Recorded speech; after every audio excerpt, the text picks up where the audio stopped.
Most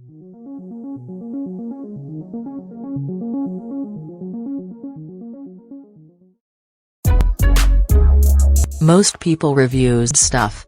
They also say this product is the price is quite good. We've found pros and cons on this type of product. But overall, it's a supreme product and we are well recommend it. When you however want to know more details on this product, so read the reports of those who have already used it. Visit the product detail link in description for an item you wish to buy. Tap add to cart. When you've finished adding items to your cart, tap the shopping cart icon.